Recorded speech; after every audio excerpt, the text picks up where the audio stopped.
I'm Teisha Bader with the JBS News Update for Friday, February the 19th, 2016. The 21-year-old Israeli man who was killed in yesterday's terror attack in the West Bank was laid to rest today. Hundreds came out to pay their last respects to Tuvia Weissman, who was stabbed and severely injured in the terror attack yesterday at the supermarket in Shar Binyamin, and soon after died of those injuries. Weissman was an IDF soldier off duty at the time of the attack, so he was not armed, but he nonetheless ran at the attackers to try and stop them. He was shopping at the supermarket at the time together with his wife and baby daughter, who were unharmed. Weissman was buried this morning at the Mount Herzl Military Cemetery in Jerusalem.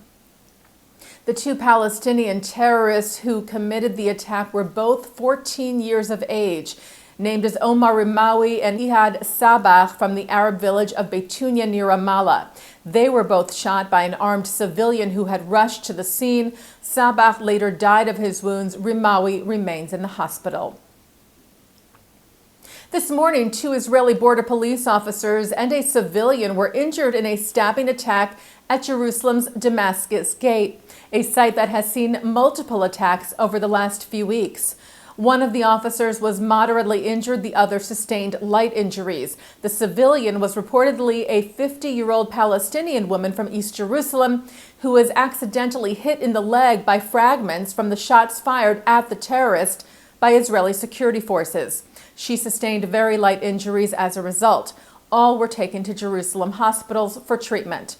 The terrorist was identified as 20-year-old Palestinian Muhammad Abu Khalaf from the East Jerusalem neighborhood of Kfar Akab. He was shot and killed at the scene.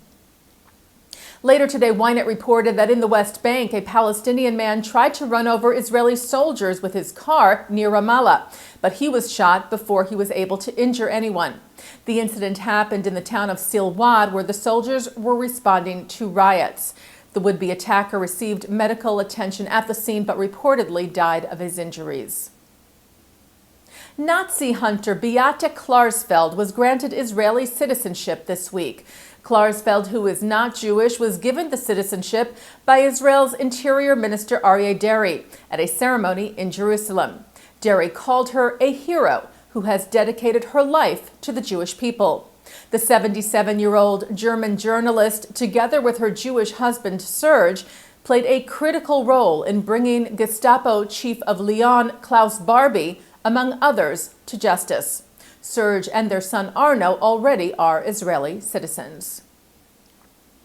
Brooklyn College was the site of a disturbing anti-Semitic incident this week. A faculty council meeting at the school was interrupted on Tuesday by about 10 students who allegedly demanded that, quote, Zionists leave campus, and referred to a professor at the meeting as a, quote, Zionist pig.